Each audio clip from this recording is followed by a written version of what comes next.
1960s, it was the official policy of the Presbyterian Church in Canada, other mainline churches, and the government of Canada that the First Nations people living within our bounds were savages, and that it was our responsibility to civilize them.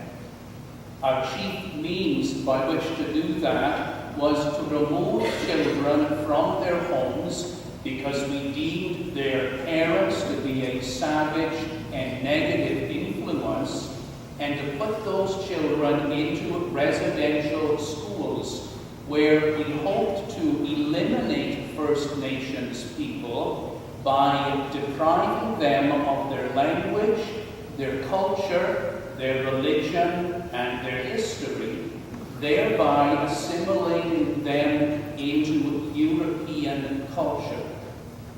We now look back with deep shame at what we did, and we recognize that it was we, the civilized Europeans, who in fact acted with savagery. In recent years, we have sought ways to find reconciliation and healing for what we have done.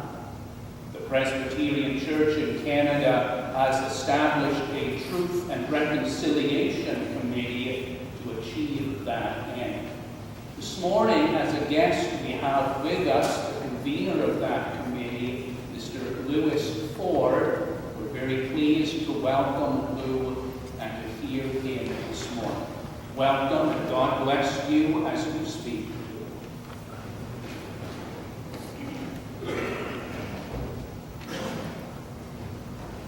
Good morning.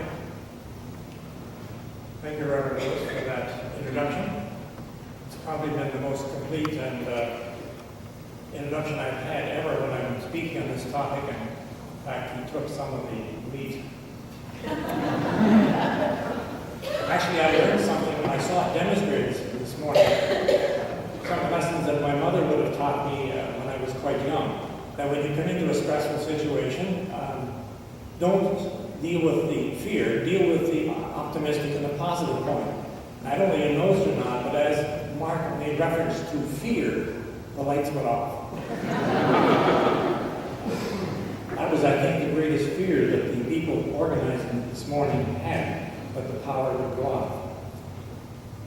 Well, good morning again. It's a pleasure to be here to worship with you and to have the opportunity to talk again about one of my big concerns, and that is the relationship between the church, people of the church, and the Aboriginal people. My intention today is to talk to you about the historical relationship of the church to the First Nation people, the Aboriginal people, and try to add a little to your understanding of the First Nation people. The British government, after establishing its colonies in Canada, basically was concerned about war with the Aboriginal people as these colonies expanded and basically took up more land and were competing for the Aboriginal land. So as a result, they negotiated and signed peace treaties with the Aboriginal people, which basically allocated specific lands, money, rights, and privileges to the Aboriginal people. At one point, as Mark indicated, the government also decided that the Aboriginal children should have a right to an education just the same as the white children. But because of the widespread distribution of these children, it was decided to build residential schools across Canada and bring these children to those schools. This is where the church became involved, or the churches became involved, because they were involved in contracting with the federal government to provide that education and to run these schools. The churches saw this as an opportunity to improve the lives of the First Nation people. And many Christians gave considerable time and energy working in these schools or volunteering to support these schools. Your grandmother or mother may have assisted by knitting socks, scarves, mitts for these children and sending them to these schools.